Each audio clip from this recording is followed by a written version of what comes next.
अच्छा ये बताओ, ज्यादा बोलना सही है या ज्यादा सुनना सही है? क्या जो व्यक्ति ज्यादा बोलता है वो व्यक्ति सक्सेस नहीं हो सकता, वो सुखी भी नहीं हो सकता, वो शांति को भी नहीं पा सकता। ज्यादा बोलेगा तो कुछ उल्टी सीधी बातें निकल जाएंगी और झगड़े का कारण बन जाएगा। इसलिए ज्यादा बोलने वाला दुखी होता है और ज्यादा सुनने वाला सुखी होता है। इसलिए ज्यादा सुनने की आदत हो। इसलिए ईश्वर ने कान 2 दिए हैं और मुंह 1 दिया। कान कितने?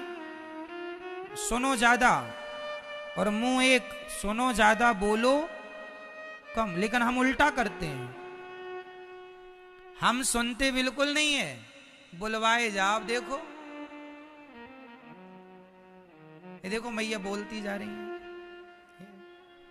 प्रत्यक्ष को क्या प्रमाण चाहिए? कहने का अर्थ यह है हमने सुनना नहीं सीखा, हमने बोलना सीखा। आजकल की बहुएं ज्यादा से ज्यादा बोलती हैं। यदि ये सुनने ज्यादा लग जाएं तो झगड़ा ही ना हो। आजकल की सासें बोलती ज्यादा हैं, यदि ये सुनने लग जाएं तो झगड़ा ही ना हो। आजकल के बेटा बोलते ज्यादा हैं, ये सुनने लग जाएं झगड़ा ही ना हो। और आजकल के बुढ़े बोलते ज्यादा हैं, सुनने लग जाएं तो झगड़ा ही ना हो। विडंबना तो ये है आदमी सुनता बिल्कुल नहीं है, बोलता पूरा है। आप गलत ट्रैक पर खड़े हैं, गलत रास्ते पर हैं। सुनो सुनो ज्यादा से ज्यादा, देखो कि सामने वाले के मन में क्या है। आप बताओ क्या कहना है, सुन लो। सुनने के बाद अपने उचित विचार रखो। ज्यादा हर बार हर समय बक बक बक बक करने की जरूरत नहीं है। आप बूढ़े हैं इसका अर्थ ये नहीं कि हर बार आप ही बोलेंगे। आप बूढ़े हैं, सुनिए, सुनकर सही निर्णय लीजिए, कम शब्दों में अपनी बात पूरी कर दीजिए। कई लोग तुम चुप हो जाओ, हम बोल रहे हैं ना, हम बोल रहे हैं, मतलब तुम्हें जरूरत ही नहीं है बोलने की, हम बोल रहे हैं, हम बड़े बूढ़े हैं, हमको यही काम है। कई लोगों के दांत होते ही नहीं है, बिल्कुल वेदांती होते हैं। हवा भले यहां से निकल रही है, बोलना कुछ चाह रहे हैं, कुछ निकल रहा, फिर भी बोलना नहीं आ रहा, फिर भी बोले जा रहे हैं। ये नहीं थोड़ा चुप रहे, दांत मात गिर गए हैं, थोड़ा चुप रह लो। नहीं, वो नकली लगवा के बोलते हैं पर बोलेंगे बराबर, चुप नहीं रहेंगे। शास्त्र कहते हैं मौन रहो तो ही अच्छा है। ज्यादा से ज्यादा क्या होना चाहिए? मौन, चुप रहो। ज्यादा बोलने में हित नहीं है, उचित बोलो, अनुचित नहीं। ज्यादा बोलने से बातें बिगड़ जाती हैं। भरी सभा में कर्ण ने ज्यादा बोल दिया। अच्छा बताओ कर्ण ने क्या बोल दिया? 3 लोगों ने बड़ा खतरनाक बोला है और 3 लोगों की बोली आज तक सब जानते हैं। पहला बोलना द्रौपदी का याद है सबको, दूसरा बोलना कर्ण का याद है सबको, और तीसरा बोलना दुर्योधन का याद है सबको। आपको भी याद होगा। शुरुआत करते हैं, बताइए द्रौपदी ने क्या बोला? अंधों के अंधे होते हैं, ये द्रौपदी ने बोल दिया। मतलब मुंह है तो कुछ भी बोलेंगे। पहला। दूसरा, कर्ण भरी सभा में द्रौपदी की साड़ी खिंच रही थी, सब बोल रहे थे, तो कर्ण ने भी डुबकी लगा ली। कर्ण ने बोल दिया द्रौपदी तेरे तो 5 पति हैं, तो छठवा मैं हो जाऊं तो क्या बुरा है? छठवा मुझे बना ले, तेरे तो 5 हैं ही, छठवा मैं। मतलब मुंह है तो आप कुछ भी बोलते रहेंगे। तीसरा, दुर्योधन भरी सभा में द्रौपदी की साड़ी खिंच रही थी, क्या बोलता है? अरे द्रौपदी आ, मेरी जांघ पर बैठ जा, मेरी जंघा पर बैठ जा, इसके सारे कपड़े उतार दो और सारे कपड़े उतार के मेरी जंघा पर बिठा दो। ये कहा दुर्योधन ने। मतलब आपका मुंह है, पैसे तो लग नहीं रहे हैं, कुछ भी बोलो। मेरी मां, ये जो हमारा मुंह होता है ना, ये जो हमारी वाणी होती है ना, माचिस की तीली से आग देर से लगती है और माचिस की तीली की आग बुझाई भी जा सकती है, परंतु शब्दों की आग बड़ी जल्दी पकड़ती है और शब्दों की आग एक बार लग जाए कभी नहीं बुझती, कभी नहीं बुझती, कभी। 3 लोगों ने ये जो बात बोली थी किस युग में बोली थी, कौन बताएगा? द्रौपदी ने, कर्ण ने और दुर्योधन ने, ये तीनों ने जो बातें कही ये किस युग में कही थी? बोलो। द्वापर युग में। और आज कौन सा युग चल रहा है? लो, युग बीत गए लेकिन इनकी बातें अभी तक लोगों को याद है। युग बीत गए पर इन तीनों की बातें अभी तक लोगों को।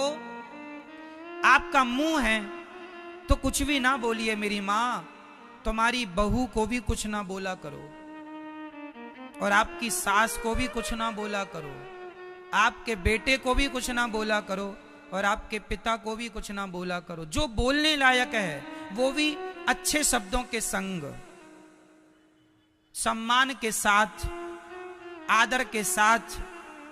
ऐसे शब्दों का प्रयोग ना हो जिस शब्दों से आग लग जाए। याद रखना मेरी मां, वाणी बाग भी लगाती है और वाणी आग भी लगाती है। आपको क्या करना है? शब्द संभाल के बोलिए, शब्द संभाल के बोलिए, शब्द के हाथ न पाओ। एक शब्द औषधि करे, एक शब्द करे घाव। ये जो शब्द है ना मेरी मां, ये बाग भी लगाते हैं और आग भी लगाते हैं। इसलिए आपसे मेरी प्रार्थना है, शब्दों को जरा संभालिएगा। शब्दों में बड़ी जान होती है। कागा काको धन हरे, कोयल काको दे। कागा काको धन हरे, कोयल काको दे। और मीठा वचन सुनाए के जग अपनों कर ले। कौआ किसी के घर चोरी नहीं करता, कोयल किसी को खजाना नहीं लुटाती, लेकिन कौआ की कोई आवाज नहीं सुनता और कोयल की आवाज सब सुनते हैं। व्यक्ति आपकी वाणी का भूखा है, व्यक्ति आपके प्रेम का भूखा है, व्यक्ति आपके धन का भूखा नहीं है। यदि धन से प्रसन्न नहीं कर सकते तो मीठी वाणी से प्रसन्न कर लीजिए, इसमें कोई खर्चा नहीं है। क्यों मेरी मां? सही है। सास अपनी बहू को अच्छी बातें बोले, अच्छे शब्दों का प्रयोग करे तो क्या घट जाएगा सास का?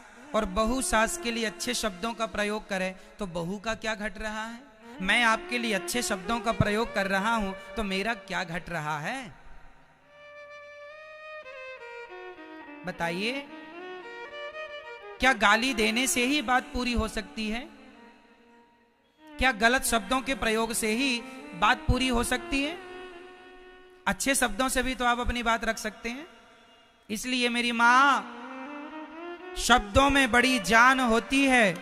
इन्हीं से आरती, अरदास और अजान होती हैं। यही समुंदर के वो मोती हैं जिनसे इंसान की इंसान से पहचान होती है। यही आपका रंग गोरा है कि काला है, हमें क्या करना? आप अच्छे दिख रहे हैं या अच्छे नहीं दिख रहे हैं, हमें क्या करना? हमें तो आपके रूप और रंग से मतलब नहीं, हमें तो आपके वाणी से मतलब है कि आपके विचार कैसे हैं, आपके शब्द कैसे हैं। एक बहुत सुंदर व्यक्ति हो, बहुत सुंदर पुरुष और बहुत सुंदर स्त्री हो, देखने में बड़ी सुंदर लगे, बड़ा सुंदर लगे, पर उसके मुंह से अंगार झरे तो बताइए उसकी सुंदरता का क्या करेंगे आप और क्या करूंगा मैं?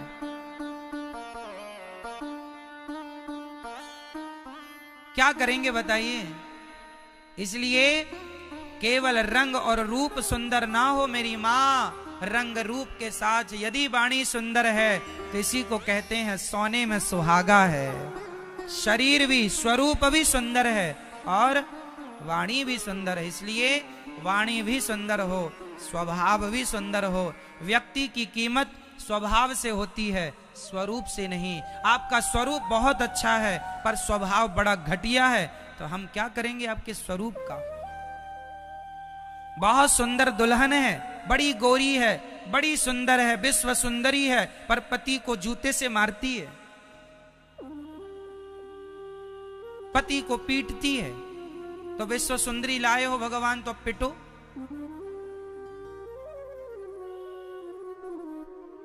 बताइए, लड़की का विश्व सुंदरी होना जरूरी है या संस्कारी होना जरूरी है?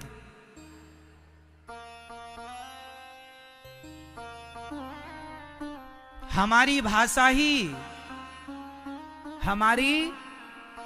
हमारी भाषा ही हमारे जीवन की परिभाषा है मेरी माँ। हमारी भाषा ही हमें परिभाषित करती है। हमारी परिभाषा क्या है? हमारी भाषा, आपकी भाषा अच्छी है, यही आपकी परिभाषा है। ठीक है, सुखदेव भगवान कह रहे हैं राजन, ज्यादा से ज्यादा सुना करो कीर्तन भगवान का, स्मरण भगवान का स्मरण बना रहे, पल भर के लिए भगवान का स्मरण चिंतन ना छूटे, और ज्यादा से ज्यादा संतोष रखो जीवन में। सत्याम क्षितौ किम कसिपोह प्रयासैर बाहु स्वसिद्धे युपवर्हणै किम सत्यंजलो किम पुरुधान्य पात्र्या दिग्वल्कलादौ सति किम दुकूलैः। ज्यादा से ज्यादा जो विधाता दें संतोष करना सीखिए वस्तुओं में। हाय हाय ना कीजिए।